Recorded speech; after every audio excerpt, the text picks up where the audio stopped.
Hey there everyone, it's me, Lauren with Bold Ocean Quilting, and I wanted to answer that question of should I put batting in my minky backed quilt. Minky backed quilts are super fuzzy. I'm using a Shannon Cuddle Cut from boldoceanquilting.com, and it's a deluxe cuddle where it's got all of that luxurious texture and softness. My kids love it, and I'm making a Christmas quilt, so I wanted to be sure to make it nice and cuddly and snuggly for Christmas. Trying to decide whether or not you want to put batting in a minky quilt is a personal decision. Everybody's going to have a reason why they do or don't put it in there, and I just want to share with you why I do 90% of the time.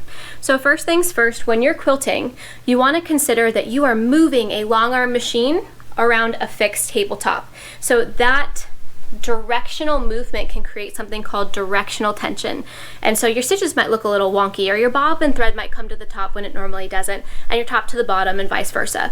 So what's happening is you need enough air gap space for those stitches to lock together properly and sit in between the two layers. Now with minky, it's not particularly thick. It's not a fluffy blanket you bought from the store.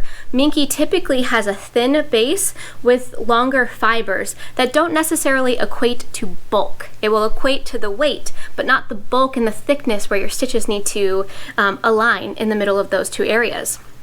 You want to further decide if batting is necessary based on your quilt's construction. This is a quilt I quilted, so be nice. Check out why you might want to consider batting.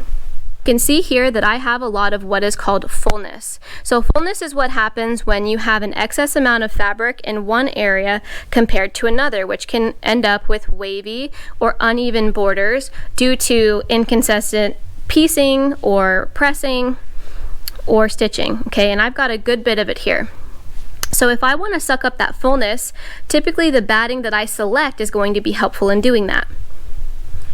So what my quilt right now is telling me that it needs more air gap space, because every time I take a stitch with my machine and create a design with my thread, what's happening is that fabric is being pulled over the bulk of the batting, and it's going to help suck up some of that extra fabric.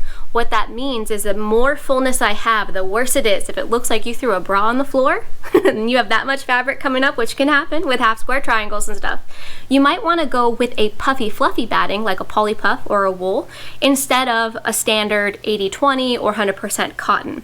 Now the thickness of batting can vary, so you are going to want to choose the thickness of your batting based off how much fullness you have. I probably have half an inch. I probably have somewhere around an inch of fabric across about 70 inches of quilt, which would be easy enough for me to suck up as long as I have batting. So I'm going to put batting in my minky quilt because I need that extra batting to make sure that my stitches look good no matter what. I'm going to get good stitch quality with that batting in there. I don't have to slow way down, and I don't have to worry about tucks, puckers, or pleats on my fabric. I'm setting myself up for success. So I'm going to do that because of that reason, and because of all of the fullness I know I have in this quilt. I'm definitely going to need a little bit of something. So I'm going to choose to put batting in my minky quilt. Now, oftentimes I choose a very thin batting, like a bamboo or a Request Quilter's Dream Loft, because that won't add too much weight or bulk to the quilt, but it's just enough to make sure I get good stitches. So you can do something like that, or you can put something like a puffy, fluffy poly puff if you want to. It'll be nice and thick, it won't be heavy, but it's going to be lava hot. So if you're making quilts for Canada or Alaska or the northern part of the US, that can be a great way to go, because you're going to have a nice warm fluffy blanket when you're all done. So it's definitely something that you want to consider. Why would I need to put batting in this minky quilt, and is it going to give me the results that I need? Just remember, 90% of the time I'm putting a batting in there, thin or otherwise, and I often pick the thickness of the batting based off of how much fullness I have in my piecing and if I need that to help suck up some of the extra fabric. So don't be afraid to put a batting in your minky.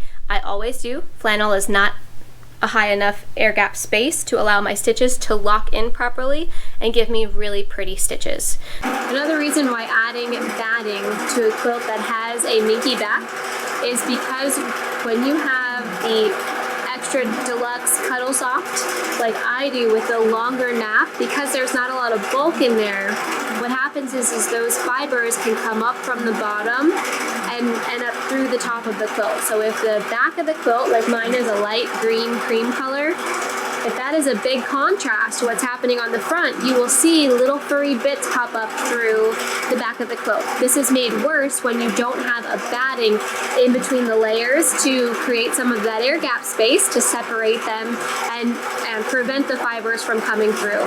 Those, if anything, those don't go away with wash. I have many minky quilts with the Deluxe Cuddle Soft, some that I did a better job at prepping, some that I did a worse job at prepping. Through washing, those little funky fibers that are poking through the top, they don't go away. If anything, they get worse as the quilt kind of expands and contracts with the washing and drying as it just kind of finds its way to the top. The only way you could maybe get around that is if you lay the quilt upside down and just kind of pull all the fibers through with your fingers, but that's hard to do when you have a dense pattern. Let me show you what it is I'm talking about so that you can see how those fibers can pull up and through and around to the front.